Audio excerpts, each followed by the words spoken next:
House warming എടുത്തോ അതോ house renovation ചെയ്യണോ? എന്നാ ഈ വീഡിയോ സേവ് ആക്കിക്കോ. ഞാനിപ്പോ ഉള്ളത് നമ്മുടെ തൃക്കരിപ്പൂരുള്ള മൈ ഹോമിലാണ്. ദുബായ് ഫ്യൂച്ചർ മ്യൂസിയം വേണോ, അല്ല പാരീസ് വേണോ, അല്ല ബുർജ് ഖലീഫ വേണോ, എന്ത് വേണമെങ്കിലും എടുത്തോ. പറഞ്ഞാ തീരാത്തത്ര ആന്റി കളക്ഷൻസ് ഇവിടെ ഉണ്ട് കേട്ടാ. ഇനി ഇൻഡോർ പ്ലാന്റ്സ് ആണ് നോക്കുന്നതെങ്കിൽ ഒറിജിനലിനെ വെല്ലുന്ന ഒരുപാട് കളക്ഷൻസ് ഈ ഒരു ഷോപ്പിൽ ഉണ്ട് കേട്ടാ. ഇനി ഇൻഡോർ പ്ലാന്റ്സിന്റെ കുറവ് മാത്രം നിങ്ങളെ വീട്ടിൽ വരണ്ട, വന്നിട്ട് വാങ്ങിട്ട് വീടങ്ങ് സെറ്റ് ആക്കിട്ടാ. ഇത്രയധികം ഇൻഡോർ പ്ലാന്റ്സിന്റെ കളക്ഷൻ ഉള്ള ഒരു ഷോപ്പ് നമ്മുടെ തൃക്കരിപ്പൂർ ഇല്ലാട്ടാ.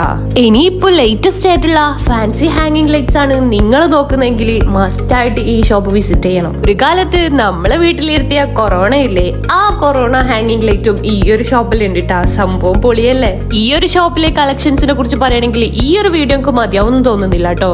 ഇനി മെറ്റൽ ഫ്രെയിംസും ഇസ്ലാമിക്സിന്റെ ആക്രിലിക് കളക്ഷൻസ് ആണ് നിങ്ങൾ നോക്കുന്നുണ്ടെങ്കിൽ പറഞ്ഞാൽ തീരാത്തത്ര കളക്ഷൻസ് ഉണ്ട്. ചുരുക്കി പറഞ്ഞ ഒരു വീട് സെറ്റ് ആക്കണമെങ്കിൽ നേരെ പോന്നോട്ടെ ഇങ്ങോട്ടേക്ക്. ഇനി സമയം നോക്കുന്ന